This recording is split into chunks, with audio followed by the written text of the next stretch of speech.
गुणभद्र देव ने की थी। संस्कृत भाषा में रचित इस ग्रंथराज में 270 श्लोक हैं और उन 270 श्लोकों में से हम 168 श्लोक पढ़ चुके हैं और आज हम 169वां श्लोक पढ़ेंगे। 169 नंबर का श्लोक आज हम पढ़ेंगे। और उस श्लोक को प्रारंभ करने से पहले कल जो हमने 168वां श्लोक पढ़ा था, यदि आप लोगों में से कोई उस श्लोक को बताना चाहते हो तो हम आपको आमंत्रित करते हैं रेज हैंड करने के लिए। जो भी आप में से रेज हैंड करेंगे उन्हीं में से किसी एक को हम बताने का अवसर देंगे। और सबसे पहले रेज हैंड हुआ है प्रीति जी, आपका, आप ही को हम अनम्यूट कर रहे हैं, आप बताएं। जय जिनेंद्र सभी को। जय जिनेंद्र।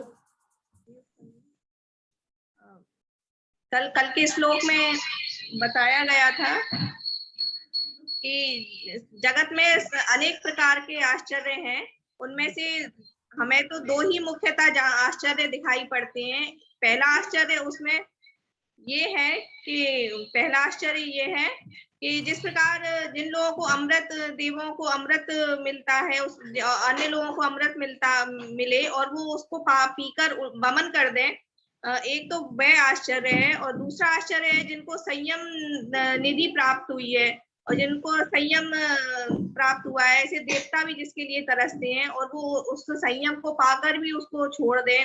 इस प्रकार हमें दो ये महा आश्चर्य जगत में दिखाई देते हैं। बहुत अच्छा प्रीति जी, आपने बताया कि कल हमने दो आश्चर्यों के संदर्भ में पढ़ा कि वैसे तो जगत में अनेक आश्चर्य हैं, सैकड़ों आश्चर्य हैं, लेकिन दो मुख्य आश्चर्य हैं। एक तो कि कोई व्यक्ति अमृत पी करके और उसका वमन कर दे, और दूसरा ये कि वह संयम को पा करके त्याग देवे। और अभी हम रश्मि जी आपको अनम्यूट कर रहे हैं, आपका भी रेज हैंड है, आप बताएं। हाँ जी, रश्मि जी आप अनम्यूट हो जाएं और फिर बोलें। या तो मुझे लगता है उनका गलती से रेज हैंड हो गया दिखता है। रंजना जी आपने भी रेज हैंड किया था, आप बताना चाहेंगे। इस श्लोक में बताया है, जय जिनेंद्र पंडित जी। जय जिनेंद्र। इस श्लोक में ये बताया गया है कि जगत में तो ऐसे सैकड़ों आश्चर्य हैं, परंतु दो आश्चर्य मतलब इन्हें दो आश्चर्य बहुत मतलब हमें दिखते हैं। एक तो वो कि जो अमृत पीकर उसको वमन कर दे, ये सबसे बड़ा आश्चर्य है कि किसी पुण्य हिंड को अमृत मिले और वो उसको पीकर उसका वमन कर दे, तो ये सबसे बड़ा आश्चर्य। और दूसरा आश्चर्य ये है कि जो संयम को धारण करके संयम को छोड़ दे विषय भोगों के लिए, वो दूसरा आश्चर्य है। सबसे बड़ा आश्चर्य वो है। बहुत अच्छा आपने बताया, बहुत बहुत धन्यवाद आपके लिए रंजना जी। और अब अपन आगे बढ़ेंगे, और आगे बढ़ने से पहले हमारे को अभी चैट बॉक्स में प्रश्न लिख के भेजा है हमारे हुकुमचंद जी साहब ने कि जो मंगलाचरण है उसकी पहली पंक्ति, मंगलाचरण की पहली लाइन का अर्थ बता दीजिए। तो देखिए, वैसे तो पहली लाइन का अर्थ मैं यहाँ संक्षेप में आपको बता देता हूँ, लेकिन आपको विशेष जिज्ञासा हो तो हम आपसे ये कहेंगे कि आत्मानुशासन की जो पहली कक्षा की रिकॉर्डिंग है YouTube पर मौजूद है। मेरे चैनल पे भी है, खेमचंद जैन के नाम से आप सर्च करेंगे तो इंग्लिश में KHEMCHANDJIN, तो वो वहां पर भी मिल जाएगी। प्लेलिस्ट बनी हुई है पूरी आत्मानुशासन की, और सन्मति संस्कार संस्थान के YouTube चैनल पे भी मिल जाएगी, दोनों जगह है। तो आप कहीं से भी जहां आपकी सुविधा हो वहां से आप सुन सकते हैं। और यहाँ देखिए, मैं आपको थोड़ा सा अर्थ बता देता हूँ कि लक्ष्मी निवास निलयम, संस्कृत वाली का बताना है, हिंदी वाली का हुकुमचंद जी साहब? संस्कृत वाली का बताना है अर्थ? हिंदी का? हाँ, हिंदी वाली का। देखिए, हिंदी वाली का देखिए कि जो लक्ष्मी के निलय रूप, निलय का अर्थ होता है घर, तो जो लक्ष्मी के निलय रूप है मतलब जो लक्ष्मी के घर के समान है, मतलब जिनमें लक्ष्मी रहती है, मतलब जिनके पास लक्ष्मी है, उन अविनाशी प्रभु को, उन अविनाशी मतलब जिनका कभी नाश नहीं होगा, अर्थात जो कभी पुनः मर के संसार में नहीं आएंगे, ऐसे प्रभु, ऐसे अरहंत परमात्मा, ऐसे सिद्ध परमात्मा, उनको उर्धार, उर मतलब हृदय, हृदय में धारण करके, किसको हृदय में धारण करके, कि उन अरहंत सिद्ध परमात्माओं को अपने हृदय में धारण करके, किनको, कि जो अविनाशी है, अविनाशी है अर्थात जिनका फिर कभी जन्म मरण नहीं होगा, और दूसरी बात जो लक्ष्मी के घर स्वरूप है, लक्ष्मी के घर स्वरूप है मतलब ये लौकिक लक्ष्मी रुपया पैसा की बात नहीं है, बल्कि जो अपना अनंत गुण रूप लक्ष्मी है, केवल ज्ञान लक्ष्मी है, उस केवल ज्ञान रूप लक्ष्मी, अनंत सुख रूप लक्ष्मी के घर हैं, मतलब उनमें उनको अनंत ज्ञान है, अनंत सुख है, ऐसे अनंत गुण हैं उनको, उन गुणों से सहित है, वैभव से सहित है अंतरंग लक्ष्मी, और बहिरंग लक्ष्मी से भी सहित है। अरहंतों को, तीर्थंकरों को हम देखते हैं तो समवसरण आदि विभूति से सहित होते हैं। समवसरण में किस लक्ष्मी की, किस धन की कमी है बताओ आप? कहीं सोने की भूमियां हैं, कहीं पन्ने की भूमियां हैं, कहीं हीरों के, कहीं कोट हैं, कहीं द्वार हैं, कहीं नाना प्रकार के तीन लोक का वैभव वहां बिखरा पड़ा है। तो जो बहिरंग और अंतरंग लक्ष्मी से सहित है, ऐसे अरहंत परमात्मा, सिद्ध परमात्मा जो कि अविनाशी हैं।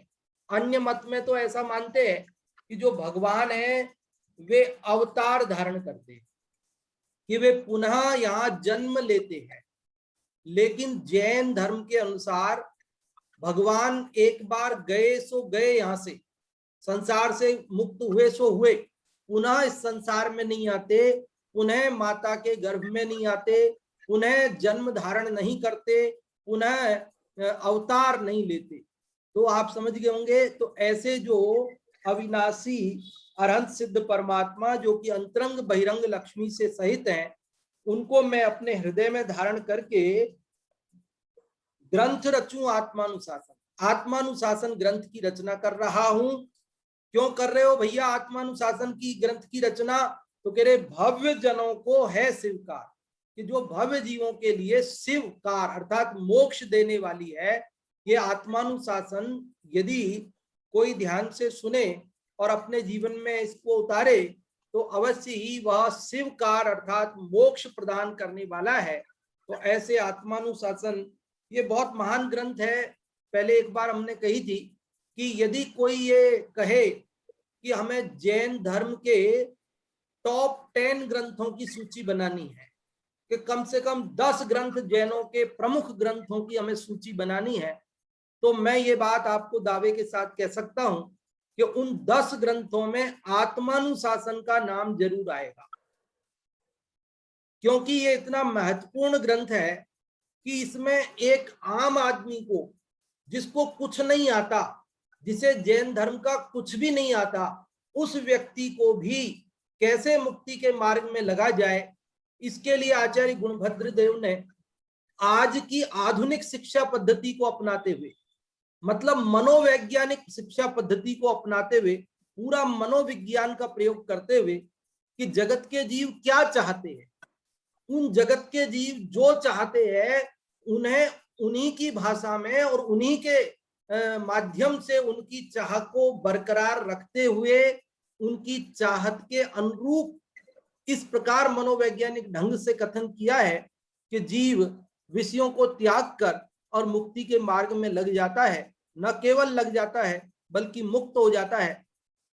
और देखिए 1 मिनट और लेता हूं इसके परिचय संबंधी बातें, यद्यपि हमने प्रथम कक्षा में इसके परिचय संबंधी बातें की थी। मैं आप सबका आज इस अवसर पे आह्वान भी करता हूं कि आप ने, यदि किसी ने पहली कक्षा ना सुनी हो तो जरूर आप पहली कक्षा सुने।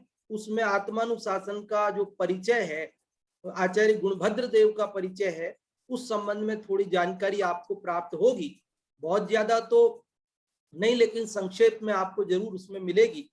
और देखिए मैं ये कह रहा था, क्या बात कहता कहता बात बदल गई, चलो फिर आएगी।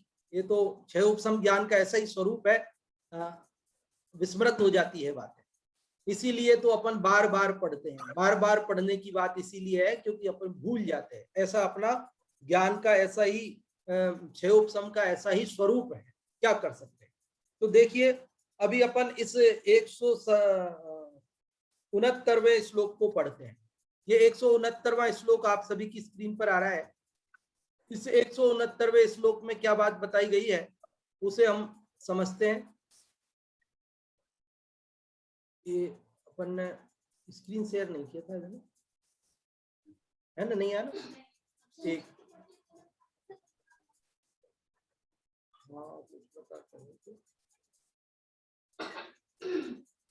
आपको ये स्क्रीन पर नहीं आया ना, फिर से मैं लगाता हूं। हाँ जी, ये अभी आपकी स्क्रीन पर आता है, ये आपकी स्क्रीन पर आ गया है। देखिए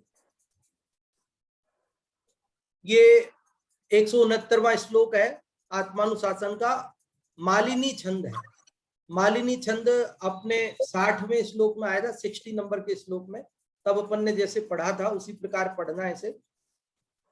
यह विनिहत बहुवा रंभ वायोरुसत्रो उपचित निज शक्तेर ना परः कोप्यपाय असन शयन यान स्थान दत्तावधान कुरु तव परिरक्षा मांतरान हन्तु कामः बहुआरंभ परिग्रह आदिक बाह्य शत्रु का नाश किया अतुल आत्म बल अर्जित करके अब न कोई भी शत्रु रहा भोजन शयन गमन स्थिति में सावधान होकर रहना अंतरंग अरिनाश हेतु तुम अपनी परिरक्षा करना। देखो क्या कह रहे आचार्य गुणभद्र देव, ऊपर शीर्षक है रागादि का नाश करने की प्रेरणा। देखो बहुत मार्मिक श्लोक है और ये किस प्रसंग में आया है ये हमें ध्यान रखना चाहिए कि 164वें श्लोक से लेकर के 168वें श्लोक तक 5 श्लोकों में आचार्य गुणभद्र देव ने उन्होंने ये कहा भैया संयम को मत छोड़ो, तप को मत छोड़ो। भाग्य से आपको तप मिला, संयम मिला, तो अब आप उसे भोगों के लिए मत छोड़ो। यदि आपने तप को, संयम को भोगों के लिए त्याग दिया तो उन्होंने कहा कि देखो जगत में सर्वाधिक निंदनीय आप होगे। और हमारी भावना यह है कि ये दुर्लभतम मनुष्य पर्याय सम्यक दर्शन, संयम, तप उत्तरोत्तर दुर्लभ जो आपको भाग्य से प्राप्त हो गया, तो आप इसे मत छोड़िए। तो अब एक प्रश्न उठता है कि साहब नहीं छोड़ेंगे, छोड़ना कौन चाहता है? अरे आखिरकार हमने स्वयं धारण किया है तो हम कोई छोड़ना थोड़ी चाहते तप को, संयम को, वो तो छूट जाता है। तो कह रहे कि भाई कैसे छूट जाता है, क्यों छूट जाता है, कैसे नहीं छूटे, उसका उपाय बता रहे हैं इस श्लोक में। हमारा संयम नहीं छूटे, तप नहीं छूटे, उसका उपाय बताया। बहुत महत्वपूर्ण बात बताने जा रहे हैं कि तप का त्याग नहीं होवे, हम शिथिलाचारी ना होवे और हम पुनः भोगों के लिए संयम तप को न छोड़ देवें। आप और हम भी अपने जीवन में थोड़ा बहुत व्रत नियम जो कुछ भी धारण किया है उसको नहीं छोड़ देवें।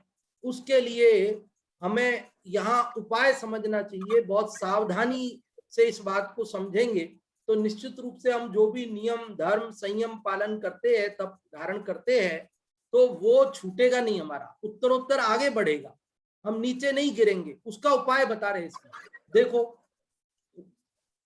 इह विनिहत बहुवारंभ बाह्योरु शत्रुः, यह मतलब इस श्लोक में यहां पर विनिहत, विनिहत मतलब नष्ट कर दिया, हत हत मतलब मार दिया, विनिहत विशेष रूप से, निहत निशेष रूप से मार दिया, मतलब नष्ट कर दिया पूरी तरह से। किसको? बहुवारंभ बाह्योरु शत्रुः, वह बाहरी आरंभ रूपी बाह्य उरु, उरु मतलब बड़ा, बड़े शत्रु को। पहली पंक्ति का अर्थ समझ में आया कि यहां जिसने नष्ट कर दिया बाह्य आरंभ रूपी बाह्य बड़े शत्रु को, उरु मतलब बड़ा, शत्रु मतलब शत्रु, बाह्य मतलब बाहरी। देखो अभी इसका सार जब समझेंगे तो आपको बहुत अच्छे से सारी बात समझ में आ जाएगी। एक बार संक्षेप में संस्कृत से समझने की कोशिश करें। चलो मैं थोड़ा सा बताता हूं ताकि समझने में सुविधा रहेगी। देखो दो तरह के शत्रु होते हैं, एक बाह्य शत्रु और एक अंतरंग शत्रु। जैसे राजा होता है ना, राजा, तो उस राजा के दो तरह के शत्रु होते हैं कि एक तो उसके पड़ोसी जो राजा हैं दूसरे, वो उसके राज्य को हड़प नहीं लेवे, उसको मार नहीं देवे, और ये उनके बाहरी शत्रु हैं। और कोई राजा अपने पड़ोसी शत्रु राजाओं को जीत लेवे, उनको मार देवे, तो अब क्या निश्चिंत होके बैठ जाए? तो कहते नहीं, अभी निश्चिंत होने की जरूरत नहीं है। तुमने बाहरी शत्रुओं का तो नाश कर दिया, लेकिन कुछ अंतरंग शत्रु भी होते हैं जो तुम्हारे ही आसपास घूमते हैं। जैसे राजाओं के पास में कई लोग गुप्तचर बन के रहते हैं। पड़ोसी राजा को तो मार दिया, जो शत्रु राजा है उसे तो मार दिया, उसे तो वश में कर लिया, जीत लिया, लेकिन कई शत्रु लोग अपने गुप्तचर अंदर भेज देते हैं। वो वहीं रसोईया बन जाता है, रसोई में काम कर नौकरी करने लग गया साहब, वो उनके यहाँ द्वारपाल की नौकरी कर रहा है, उनके यहाँ चौकीदार, नाना प्रकार के कामों में लग गया, नौकरी पे लग गया। अब वो बदला ले सकता है आसानी से, वो आपके भोजन में जहर मिला दे, कहीं आपको द्वार पे से निकले वहीं आपको गोली मार दे। समझ गए ना आप? जैसे इंदिरा गांधी को उनके ही अंगरक्षक ने, बॉडीगार्ड ने गोली मार दी थी ना, तो पाकिस्तान ने थोड़ी मारी क्या? पाकिस्तान तो नहीं मार पाया, लेकिन अंगरक्षक ने मार दिया। तो दो तरह के शत्रुओं से सावधान रहना रहता है राजा को। किस किस से? एक तो बाहरी शत्रुओं से और एक अंतरंग शत्रुओं से, जो गुप्तचर, जो छुपे हुए छद्म वेश में वहां रहते हैं, उनसे भी भोजन है तो उसे भी देखभाल कर पहले दूसरों को चखवाते, पूरा उनका प्रोटोकॉल होता है ना, तो वो स्वयं उसको खाने से पहले उनके अन्य जो दूसरे सहायक होते हैं वो उसे चखते हैं, देखते हैं, लैब में टेस्ट करते हैं। आज भी प्रधानमंत्री, राष्ट्रपति आदि के लिए इस प्रकार की व्यवस्था होती होगी निश्चित रूप से। तो ये सारी व्यवस्थाएं होती है, तो वो अंतरंग शत्रुओं से भी उसे सावधान। तो राजाओं की तरह ही महाराजाओं के भी दो प्रकार के शत्रु हैं। महाराज है ना हमारे मुनिराज, मुनिराज भी तो वो राजाओं से कम थोड़ी है, वो महाराज है। तो उनके भी दो प्रकार के शत्रु है, एक बहिरंग शत्रु और एक अंतरंग शत्रु। बहिरंग शत्रु क्या है? ये बाहर के आरंभ परिग्रह, उनको तो उन्होंने छोड़ दिया। तो बहिरंग आरंभ परिग्रह सब छोड़कर, घर गृहस्थी, व्यापार, धंधा सब छोड़ करके नग्न दिगंबर हो गए, तन पे तार भी नहीं है। तो बड़े शत्रु जो बाहर के दिखने वाले, वो सब तो आपने जीत लिए है। लेकिन अभी आपको निश्चिंत होने की जरूरत नहीं है। क्यों? क्योंकि जो अंतरंग शत्रु है ना, अंदर में जो प्रमाद, जो राग, जो मंद राग रह गया ना, 3 कसाय चौकड़ी का चला गया, लेकिन चौथा तो है ना, संज्वलन तो अभी मौजूद है, वो भी कमाल दिखा सकता है। उस राग के अगर आपने सावधान नहीं रहे स्वरूप में, अपने प्रमाद को, राग को नहीं जीता, तो क्या होगा कि वो राग बढ़ जाएगा और बढ़ करके फिर वो आपको पुनः नीचे गिरा देगा। इसलिए अंतरंग शत्रुओं से भी सावधान रहने की जरूरत है।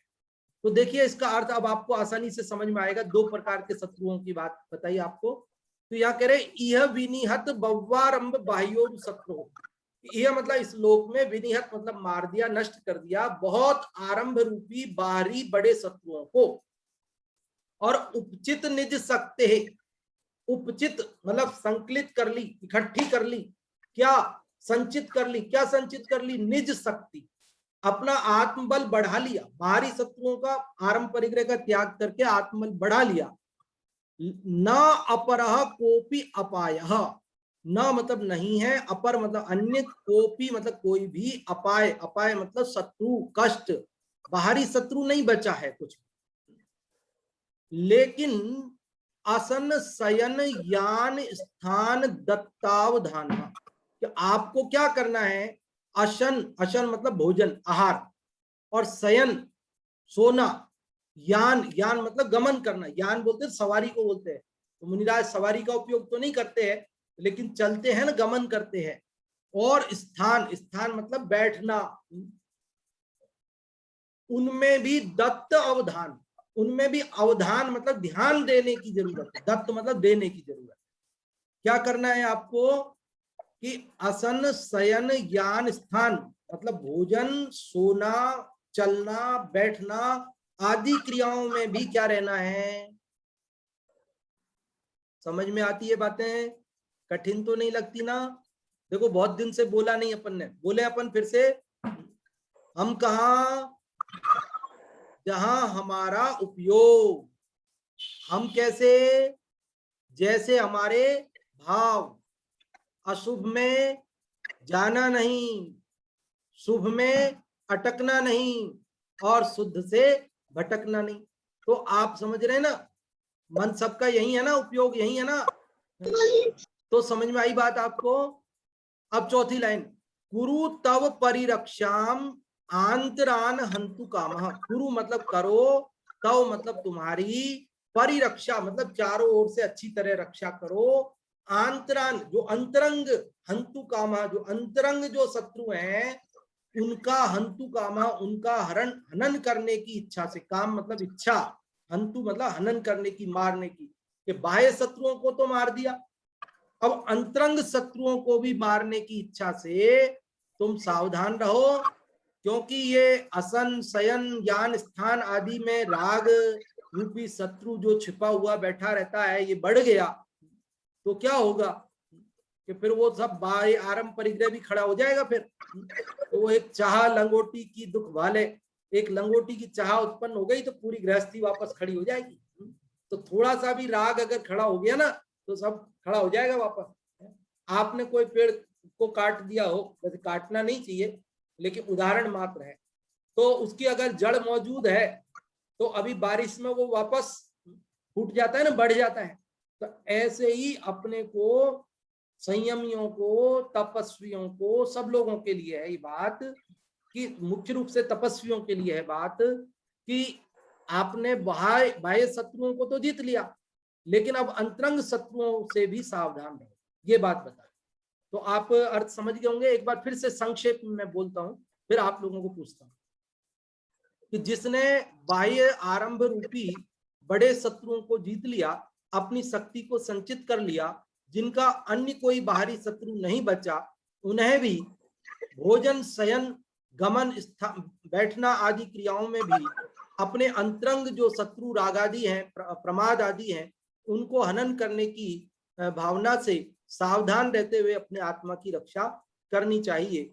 आप में से जो भी इसका अर्थ बताना चाहते हैं वे लोग रेज हैंड कर सकते हैं, और आप जानते हैं कि जो लोग रेज हैंड करते हैं उन्हीं में से हम किसी एक को पूछते हैं। तो आप जो भी बताना चाहते हैं अवश्य रेज हैंड करें। और अभी हम पहले अनम्यूट कर रहे हैं यशोधरा आंटी जी, आपको, आप बताएं। जय जिनेन्द्र। जय जिनेन्द्र।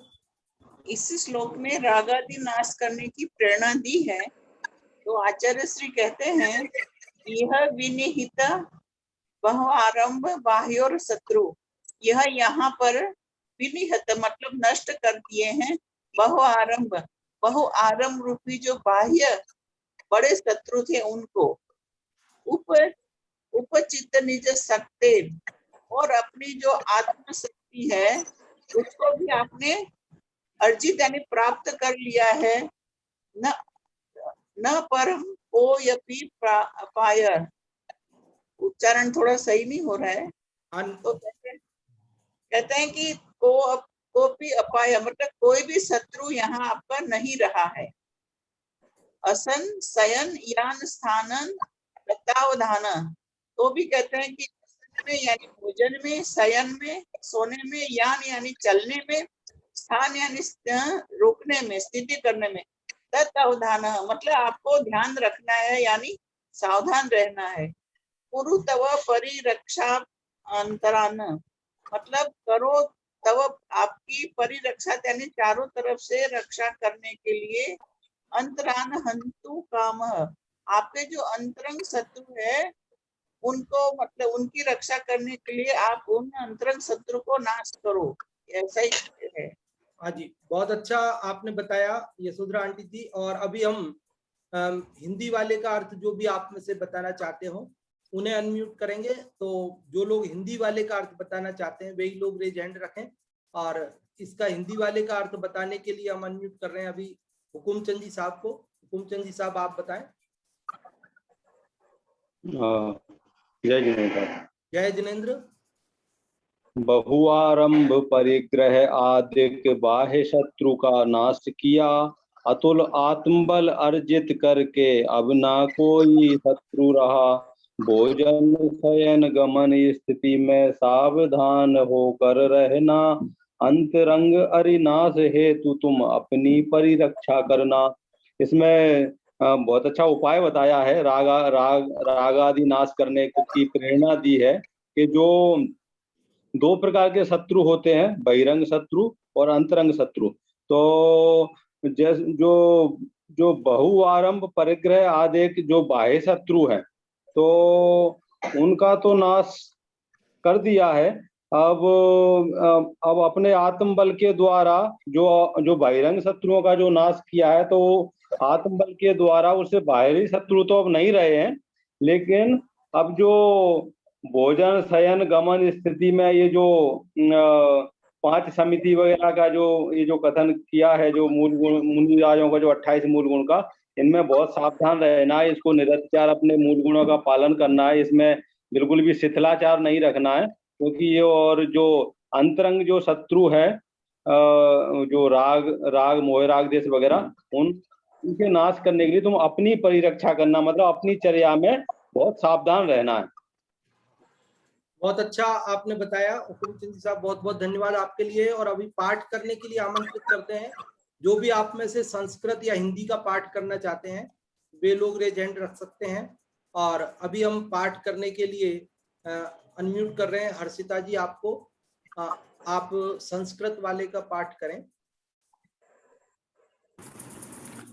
इह विनिहत भवा रंभ भायोरुत्रो, उपचित निज शक्तिर नारः कोऽप्यपायः। अशन शयन यान दत्तावदान, कुरु तव परिरक्षा मान्तरानन्तु कामः। बहुत अच्छा हर्षिता जी, आपने इसका पाठ किया। और अब हिंदी वाले का पाठ करने के लिए हम अनम्यूट कर रहे हैं प्रियंका जी आपको। आप करें हिंदी वाले का पाठ। बहुआरंभ परिग्रह आदिक बाह्य शत्रु का नाश किया, अतुल आत्मबल अर्जित करके अब ना कोई भी शत्रु रहा। भोजन शयन स्थिति में सावधान, अंतरंग अरिनाश हेतु तुम अपनी परिरक्षा करना। बहुत अच्छा आपने पढ़ा। देखिए और भी अनेक लोग अर्थ बताने और पढ़ने के लिए रेज हैंड किए हैं, हम सबसे क्षमा चाहते हैं। अभी हम आपको अवसर नहीं दे पा रहे हैं, बाद में यदि समय बचेगा तो फिर अवसर देंगे। अभी हम इसकी थोड़े भाव की चर्चा करते हैं इसकी। अभी अपन ने इस श्लोक का अर्थ समझा, संस्कृत से हिंदी से उसका पाठ करने का तरीका भी समझा, आप सबने उसे बताया भी, आप सब समझ गए हैं। देखो इसके अंदर आचार्य गुणभद्र देव ये कह रहे हैं, क्योंकि इसके पहले ये बात बताई थी कि जो तप को धारण करके छोड़ देवे वो जगत में निंद्य होता है, अर्थात ना छोड़ा जाए ये वो चाहते हैं। अब समस्या क्या है कि छोड़ना तो कोई नहीं चाहता है, लेकिन छूट जाता है। तो क्यों छूट जाता है, तो वो कैसे ना छूटे उसका उपाय इसमें बताया। निर्ग्रंथ लिंग की सुरक्षा का उपाय बताया है। निर्ग्रंथ लिंग की सुरक्षा का उपाय क्या बताया, उन्होंने ये कहा कि देखो आपने बहिरंग शत्रुओं को तो जीत लिया, बहिरंग आरंभ परिग्रह ये तो सब छोड़ दिए। आरंभ ही परिग्रह का कारण है, जब आपने आरंभ छोड़ दिया तो परिग्रह भी छूट गया। देखो अपन आरंभ और परिग्रह में अंतर समझते हैं आप। अपन घर गृहस्थी का कोई काम करते हैं ना, जैसे अपन भोजन बनाना, झाड़ू लगाना, कपड़े धोना, ये सब आरंभ है। और जब अपन आरंभ कर रहे हैं, मान लो भोजन बना रहे, तो भोजन बना रहे तो अपने को बर्तन चाहिए कि साहब, ये सब परिग्रह हो गया। फिर आप झाड़ू लगाना है, सफाई करना है, तो फिर झाड़ू वगैरह वो सब सामान चाहिए। तो ये परिग्रह आरंभ से उत्पन्न होता है, जब हम आरंभ करते हैं तो परिग्रह होता है। तो यहाँ मूल श्लोक में आरंभ शब्द लिया आचार्य गुणभद्र ने। उन्होंने कहा कि आपने आरंभ रूपी शत्रु को जीत लिया। तो जब वे कोई बाहरी कार्य नहीं करते लौकिक, तो कार्य नहीं करते लौकिक, तो लौकिक वस्तुओं की भी उन्हें जरूरत नहीं। तो आरंभ और परिग्रह रूपी जो बहिरंग शत्रु था उसे तो जीत, लेकिन एक अंतरंग शत्रु भी है, राग प्रमाद। यद्यपि मुनि की भूमिका में 3 कसाय चौकड़ी का राग तो नष्ट हो गया है, लेकिन अभी संज्वलन का राग मौजूद है। तो वो कह रहे भैया अभी उस राग को भी धीरे धीरे नष्ट करना है ना, वो बलवान ना हो जाए, उसके लिए हमें क्या करना कि अभी और सब काम तो हमने छोड़ दिए, लेकिन शरीर के पालन के लिए, शरीर की रक्षा के लिए भोजन तो करना पड़ता है, आहार लेने जाते हैं। और भूमाई पिछली रयनी में कछु शयन एकासन करन, कि थोड़ा सा भी आराम भी करना ही पड़ता है, बैठना भी पड़ता है। तो ये कुछ जरूरी आवश्यक क्रियाएं हैं जो करनी पड़ती है। मुनि की भूमिका में भी किए बिना काम नहीं चल सकता है, लेकिन इनमें सावधानी रखनी है। अगर सावधानी नहीं रखेंगे तो इनके निमित्त से ही राग पैदा हो जाएगा, और राग पैदा हो जाएगा तो राग बढ़ जाएगा, तो वो संयम तप सब छूट जाएगा। इसीलिए तो मुनिराज के आहार के संबंध में भी बहुत सारे नियम हमारे यहाँ बनाए, शास्त्रों में बने हुए हैं। 46 दोष बिना सुकुल श्रावक तने घर असन को, ले तप बढ़ावन हेतु नहीं तन पोसते तज रसन को। अब देखो ये सब सावधानियां रखते हैं, और कदाचित ये सावधानी चूक गई तो क्या होगा कि फिर वो राग वृद्धि होगी, राग बढ़ेगा। देखो राजा होता है तो राजा को बाह्य शत्रुओं से जितना खतरा है उतना ही अपने अंदर छुपे हुए शत्रुओं से भी खतरा है। अगर राजा बिना देखे भाले भोजन करने लग जाए, कहीं भी बेवजह घूमने निकल जाए अपने सैनिकों को साथ में लिए बिना, बिना अपने गुप्तचरों को सूचना दिए बिना, तो संकट आ सकता है।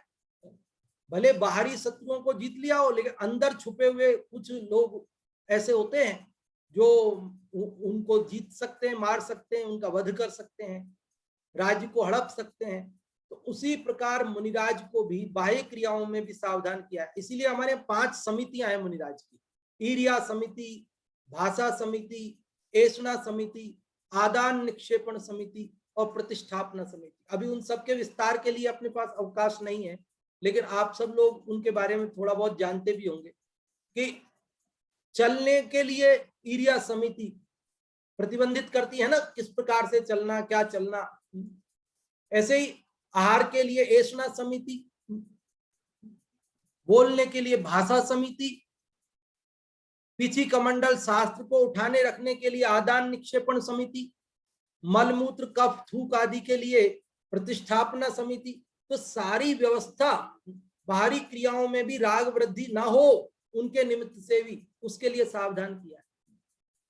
कोई कहे साहब ये राग के पीछे क्यों पड़ गए, इतना सा राग बचा है, 3 राग कसाय चौकड़ी का तो नष्ट हो गया, अब थोड़ा सा बचा है, उसके लिए क्या पीछे पड़ना है। तो बंधुओं अभी हमने एक दृष्टांत लिया था कि पेड़ की अगर थोड़ी सी भी जड़ बची है तो वो पुनः हरा हो जाता है। तो ऐसे ही अगर थोड़ा सा भी वो राग विद्यमान रह गया, वो बढ़ जाता है बाहरी निमित्त पाकर। इसीलिए पंडित दौलत राम जी ने तो छेडाला में ऐसा लिखा, यह राग आग दहे सदा ताते समामृत से ये, चिर भजे विषय कसाय अब तो त्याग निज पद बेइये। कहते ये राग आग, ये राग क्या है, अग्नि है, अग्नि आग है। दहे सदा, ये दहे मतलब जलाती है, सदा, सदा मतलब हमेशा, हमेशा जलाती रहती है, ऐसी आग है। यह राग आग दहे सदा ताते समामृत से ये, ताते मतलब इसलिए समता भाव रूपी अमृत का सेवन करना चाहिए, राग द्वेष छोड़ करके समता भाव धारण करना चाहिए।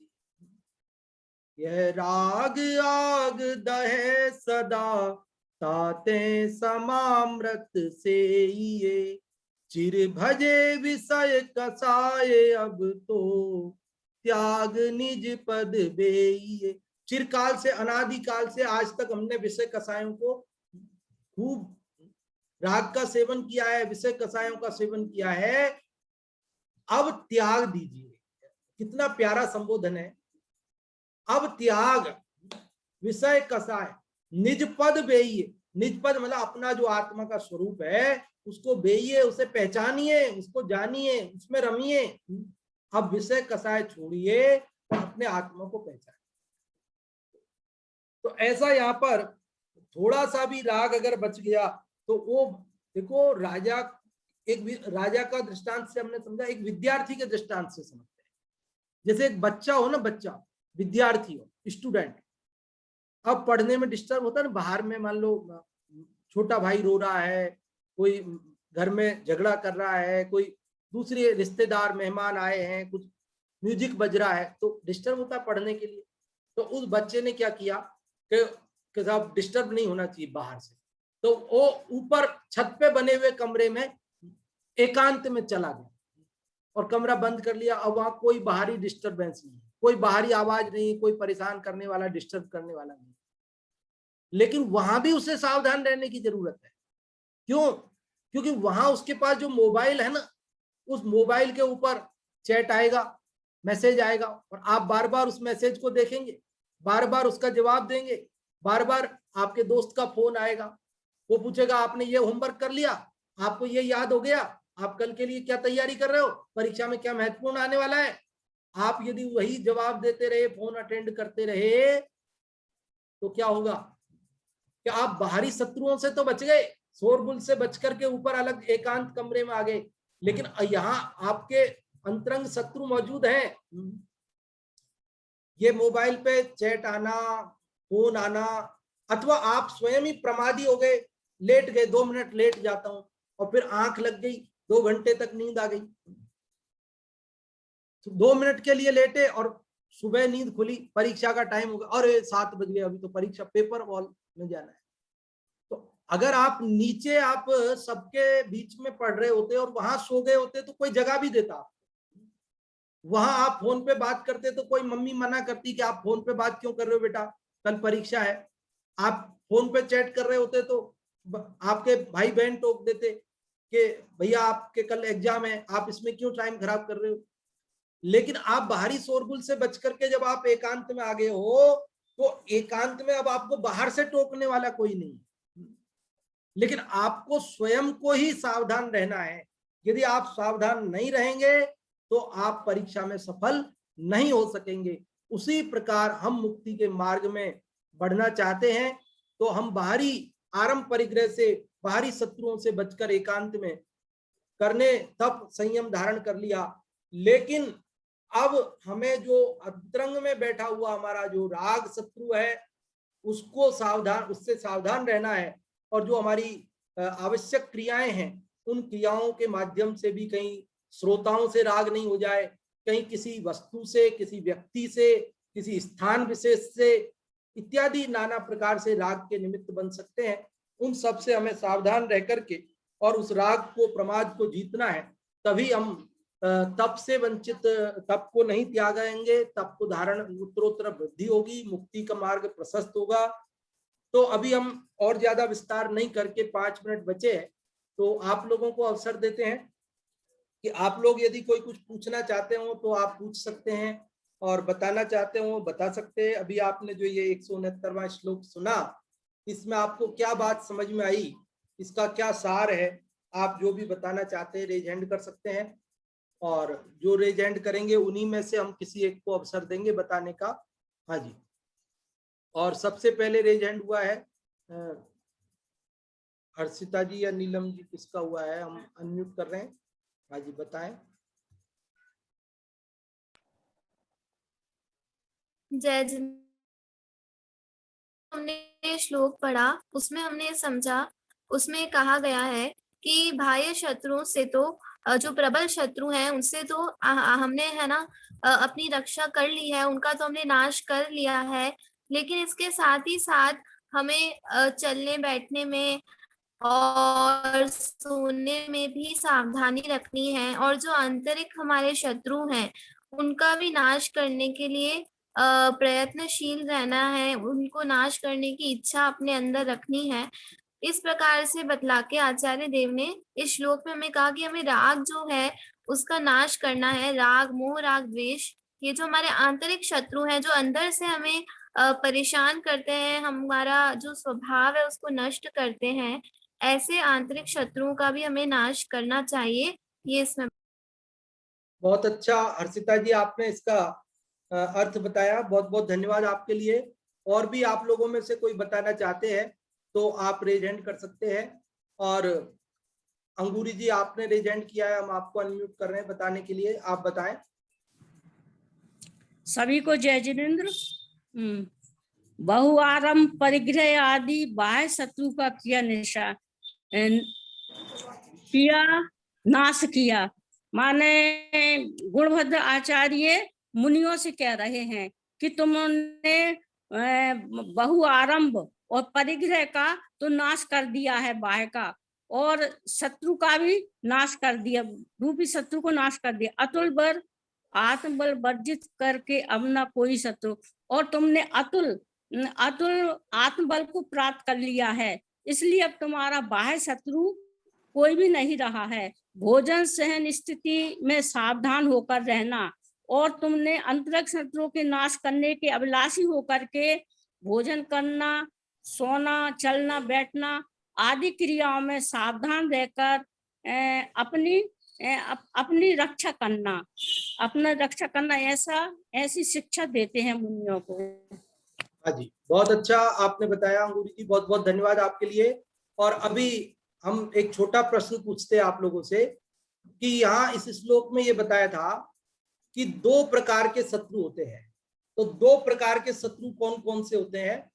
आप में से जो भी बताना चाहते हैं वे रेज हैंड कर सकते हैं। यहाँ बताया तपस्वियों के, मुनिराज के 2 प्रकार के शत्रु हैं।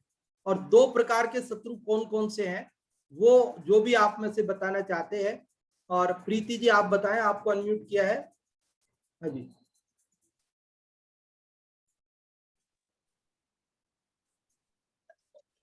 2 प्रकार के। हाँ बोले रंजना। हाँ आप बोल दीजिए। हाँ आप बोल दीजिए, रंजना जी बोले। हाँ, 2 प्रकार के शत्रु बताए, बाह्य और अंतरंग। बाह्य में आरंभ परिग्रह जो रखते हैं वो शत्रु है, और अंतरंग में जो राग द्वेष मोह है वो शत्रु। ऐसे 2 प्रकार के शत्रु बताए गए। बहुत अच्छा आपने बताया, बहुत बहुत धन्यवाद। और अक्षत जी, आपका भी रेज हैंड है, आप भी बताएं। हाँ, जय जिनेन्द्र पंडित जी। जय मुनिराज के 2 प्रकार के मुनिराज के 2 प्रकार के शत्रु होते हैं, एक तो द्रव्य कर्म और भाव कर्म। द्रव्य कर्म और भाव कर्म नहीं बेटा, आपने बताने की कोशिश की, उसके लिए बहुत बहुत धन्यवाद। यहाँ पर जो इस श्लोक में प्रसंग चल रहा है वहां पर उन्होंने ये बताया कि अंतरंग शत्रु है राग, और बहिरंग शत्रु है आरंभ परिग्रह। तो आरंभ परिग्रह रूपी शत्रु को वे जीत चुके हैं, और उन्हें ये जो अंतरंग में रागादि शत्रु हैं उन्हें जीतने की प्रेरणा दी गई है। बहुत बढ़िया आपने प्रयास किया, उसके लिए धन्यवाद आपको। और नीलम जी, आपने भी रेज हैंड किया था, आप भी बताएं। आपको हम अनम्यूट करते हैं। हाँ जी,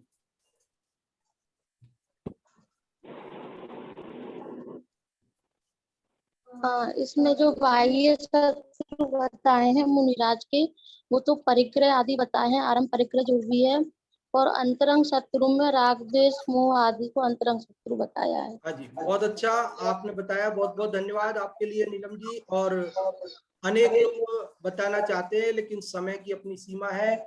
आज कौन बनेगा ज्ञानपति कार्यक्रम भी होना है, तो अभी हम अधिक समय न लेते हुए अगली कक्षा जो सुंदर चलती है आत्मन नाटक समयसार की, उसके लिए आमंत्रित करते हैं पंडित जी साहब को। कोटा से जय कुमार जी साहब, पंडित जी साहब पधारें और अगली कक्षा प्रारंभ करावें। बहुत बहुत धन्यवाद पंडित खेमचंद जी साहब। बहुत सुंदर कक्षा आत्मानुशासन का अभी आपकी हुई, और साथ ही साथ बहुत ही सुंदर दृष्टांत के माध्यम से आपने हमें समझाया। और अब यहाँ अपन नाटक समयसार जी की संक्षिप्त चर्चा